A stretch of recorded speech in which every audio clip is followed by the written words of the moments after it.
I apologize. I was kind of left out of my room earlier, but I did have my setup with me, so I kind of um excuse me. I kind of was writing on the side, so I finished this, but I didn't get a chance to actually like review this. So I'm gonna sit down, go through this, and see if there's areas that I actually need to fix. Okay, let's see. There's some things I'm definitely gonna change because again I was locked out of my room, so I was just writing stuff down as I was waiting for them to actually open the door up. My key card just died, well expired, so they needed to fix it up. Okay, let's see.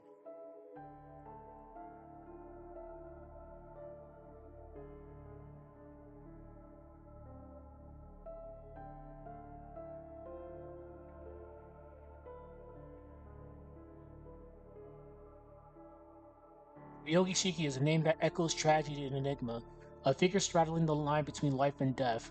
Her journey is one of unbearable loss, unrelenting duality, and a search for identity that may never be found. As the protagonist of Cardinal Kyoukai, she is cursed with the mystic eyes of depth perception, an ability that forces her to see the depth in everything and in everyone around her. It's a vision that transforms the world into fragile lines of mortality, each one leading to inevitable end, to an inevitable end. Oh, that's gonna be so fucked to say. But perhaps the greatest tragedy of all lies in the fracture of our own soul. Born into a family of demon hunters, Shiki was destined to inherit not only their power but also their curse. A bloodline bound by dual personalities, a male persona, violent, impulsive, and consumed by obsession, and a female persona, reserved, calculating, and haunted by melancholy. The two were meant to coexist in harmony, but tragedy shattered that fragile balance, leaving Shiki to face a world where she is both whole and broken, alive and dead.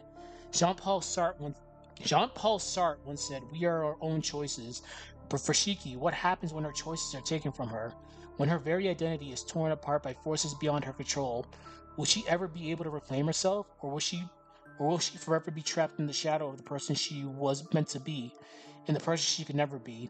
Before we dwell deeper into the haunting journey of Ryougi Shiki, make sure to like, comment, and subscribe to join me in uncovering the tragic mystery behind this iconic character.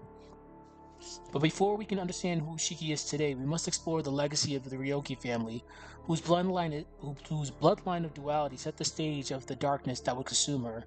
The Ryougi family, an ancient clan of demon hunters, harbored a chilling creation of the dual personalities within their offspring. This this practice aimed to forge heirs capable of embodying both male and female identities, intertwining intertwining yin and yang within a single being. Shiki was born into this legacy, her existence predetermined to fulfill this unnatural design. Her brother Kaname was deemed unworthy of leadership due to his inability to manifest his duality, casting him aside for Shiki.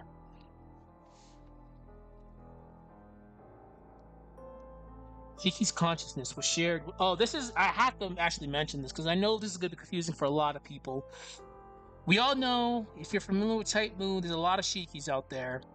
Tono, Nania, Ryogi, Akia's brother, and the male personality of Ryogi Shiki.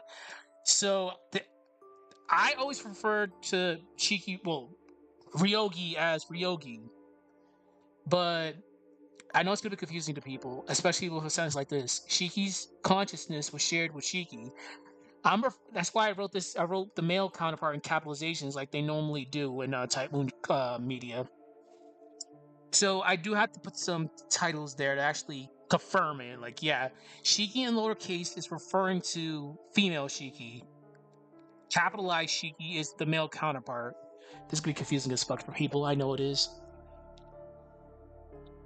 Shiki's consciousness was shared with Shiki, her male counterpart, a present that was both foreign and intimately hers. Shiki was characterized by a coarse male speech, a cold demeanor, and a penchant for violence. He was the embodiment of Shiki's suppressed aggression, a constant reminder of the family's cruel tradition. Despite their shared existence, Shiki. Fuck. That's fine. I said his right there. Shiki harbored his own disdain for his violent tendencies, choosing to remain in the background, subordinate to Shiki. From a tender age, Shiki was subjected to relentless training in combat and cultural indoctrination, all in preparation to all in preparation to assume the mantle of the Ryogi family's head. Her dual personalities were both a source of power and a profound curse, isolating her from the semblance of a normal life. Shiki's awareness of her own abnormality fostered a deep-seated self-loathing, further alienating her from those around her. She yearned for the simplicity of a normal existence, yet felt trapped within the confines of her family's design. Things would take a tragic turn for the worse.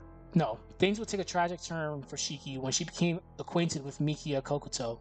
Mikia, a gentle, trustworthy individual, manifested a change within Shiki. This would cause a rift between herself, Shiki, and family tradition.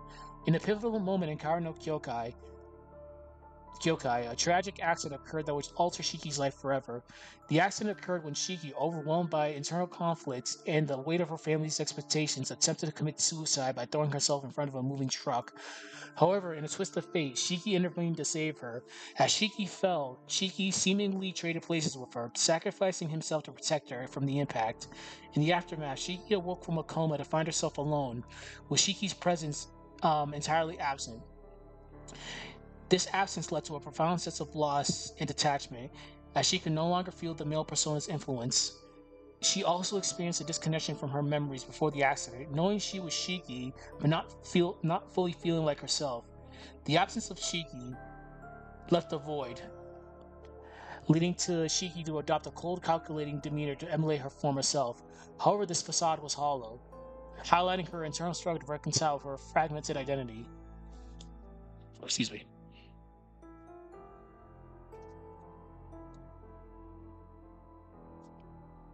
My voice is starting to get fucked. It's starting to take a toll. These lore videos are good. Well, these short form ones are good, but I gotta be cognizant. I gotta be careful because remember, I still have that chest injury, so I can't really be talking for long.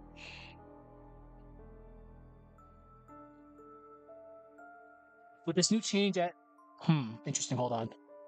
With this new change in Shiki's life, and with this new change in life, Shiki began to develop relationships that would help ease her torment and loneliness. Mikia Kokuto, a dangerous attachment. He became her central figure in Shiki's life, especially during her coma, highlighting his deep affection and dedication. After her awakening, Ooh, whoa. Oh, that would have fucked me up big time. After her awakening, Mikia continues to support Shiki, even working under Touko Aozaki to remain close to her. This proximity allows him to be a grounding presence in Shiki's tumultuous world, though it also places him in the path of danger. Azaka Kokoto, a rival in emotion. Mikia's younger sister harbors complex feelings towards Shiki. Azaka is depicted as harboring romantic feelings towards her brother. Oh my fucking god, I'm gonna hate reading that one. Azaka is depicted as harboring romantic feelings towards her brother, which fuels a one-sided rivalry with Shiki. Despite their competitive exterior, both women share a mutual respect through their connection though their connection is strained by their shared affection for Mikia. Touko Aozaki serves as both a mentor and a complex figure in Shiki's life, and as the head of Gara no Do agency, Touko involves Shiki in investigating supernatural occurrences, providing her with a sense of purpose and belonging. However, Touko's motivations are multifaceted. While she offers guidance, she also views Shiki as a tool to further her own Jesus Christ, enigma enigmatic goals. Oh man, I'm gonna hate saying that. Enigmatic goals. This duality creates a relationship that is both nurturing and exploitative, influencing Shiki's development in unforeseen ways. Okay, Ryogi's existence is marked by a profound duality, not only in her fractured psyche, but also in her extraordinary abilities she wields. Centers of her formidable skill set are the mystic eyes of Dephris. I already mentioned that. Wait. Oh yeah, this is what I remember that. I actually had to take this off because I had mentioned that. I already mentioned that in the beginning. We don't need to talk about the coma again. Okay, central to her formidable skill set are the mystic eyes of depth perception, a supernatural endowment that allows her to perceive the inherent mortality of all things. This perception manifests as visual lines and points upon objects and beings, representing their ultimate death. By tracing these lines or pasting these points, she can bring about the instantaneous destruction. Can bring about instantaneous destruction, effectively severing the existential threads that bind her targets to life. Beyond her Oh yeah, I gotta confirm the root. Beyond her mystic eye, Shiki is a con. Ooh, yeah, I remember I wrote that earlier. That's gonna be. Oh, damn, that's gonna be kind of fucked to say right now. I'm gonna skip this because I'm actually starting to slur. So that happens when I start straightening my voice. It'll start slurring. Chest injury, everybody, and from combat. So I know I'm gonna butcher that really badly. I'm gonna just skip it. Beyond her mystic eye, Shiki is a martial artist trained from a young age in various combat disciples befitting her lineage as a demon hunter. Her combat style is both precise and lethal, seamlessly integrating her supernatural perception with physical prowess. Armed with only a knife, she can exploit the lines of death she perceives, dispatching adversaries with surgical efficiency. Her agility and reflexes are heightened to supernatural levels, allowing her to confront and neutralize threats that would overwhelm ordinary humans. Okay, so I gotta confirm this real quick. Give me one moment. I gotta look at my notes. Give me a second.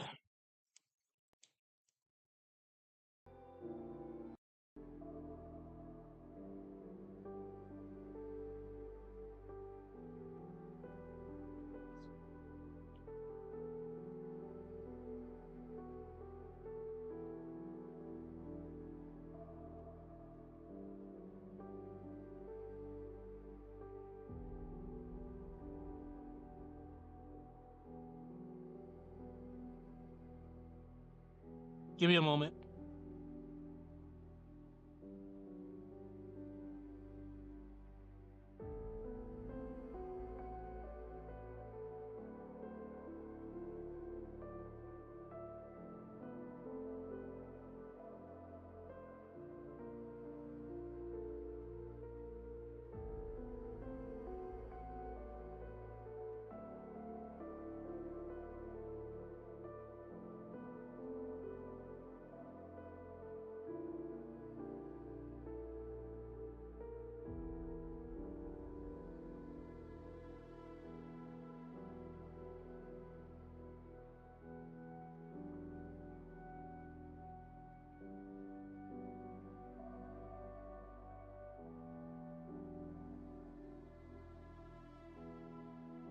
I'm just looking at my notes. Just give me a second.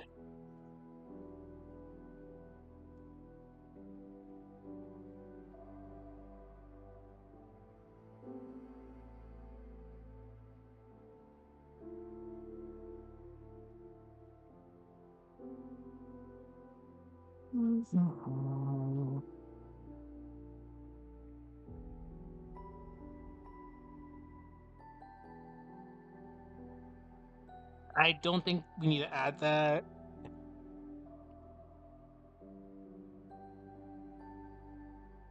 Okay.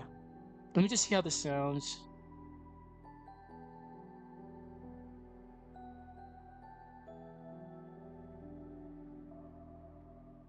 However, the true depth of Shiki's power lies in her connection to the root, the metaphysical source of all existence. This connection is embodied in her third persona, often referred to as the Void or Origin Shiki. Yeah, y'all are weird, but okay. This aspect of her being grants her almost I'm not even gonna say that right now. That's gonna fuck me up. Almost understanding of the nature's fundamental truths, enabling her to perceive and potentially sever not just physical life, but conceptual entities as well. In this state, Shiki transcends conventional limitations, embodying a force that can challenge the very fabric of reality. Yet, such immense power is both a blessing and a curse. The constant exposure to death's omnipresent weighs heavily on Shiki's psyche, fostering a detachment from life in a perpetual internal struggle. Her abilities, while granting her unparalleled combat effectiveness, also serves as a barrier, distancing her from the warmth of human connection and anchoring her in a realm where death is the only certainty. Ryougi Shiki does not live. Oh yeah, this is gonna be cringe. I was literally just I was cooking again, so I don't know if I'm gonna say this. Ryogi does not live loudly. She drifts like a shadow that forgot it once had a shape. And yet, beneath the silence, beneath the static mask, and the gaze that sees death, there's a heartbeat.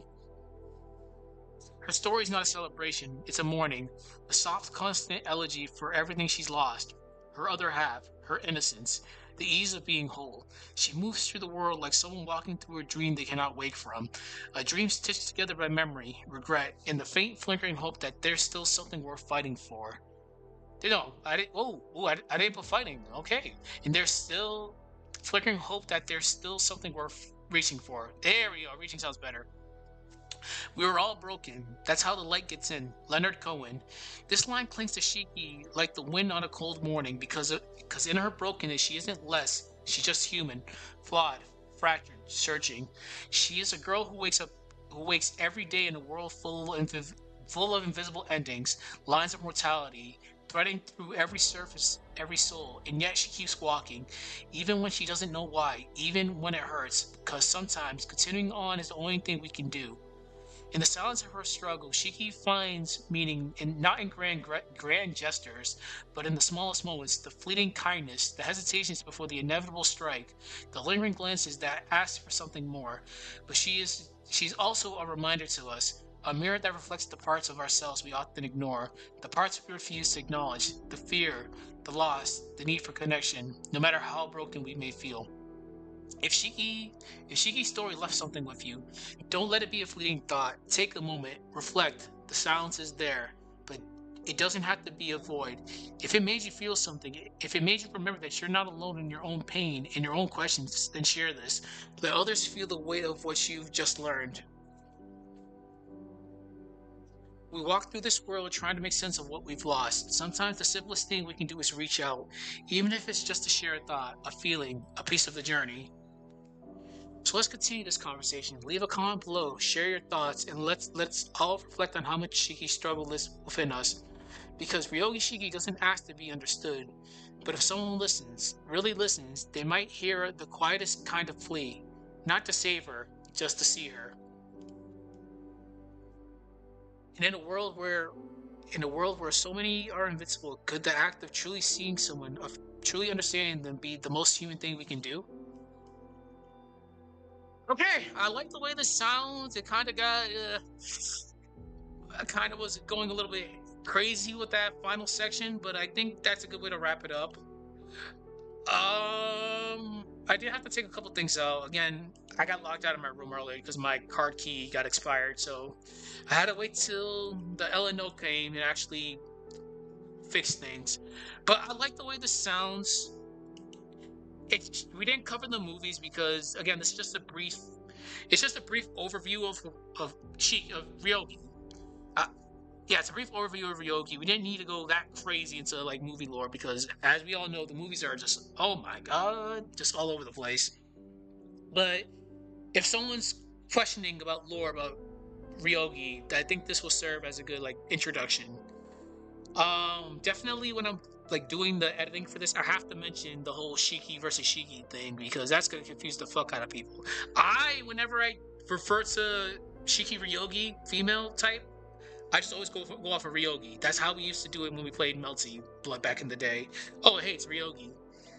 Or just with Shiki Tono. Oh, it's Tono. Shiki Nanaya. It's just Nanaya. Okay, good shit. This was about 4 hours worth of script writing. So there's your verification. It's gonna be in the playlist if you want to see me go through these steps. If you ever have a character, specifically a Type Moon character that you want me to do, let me know in the comments. And yeah, this video will probably be up by tomorrow. Other than that, we'll do another Type Moon video before I leave. I should be gone by the 15th because I'm gonna be gone for a mission for a month. And yeah, besides that, good shit. Movie this will be out eventually. We out.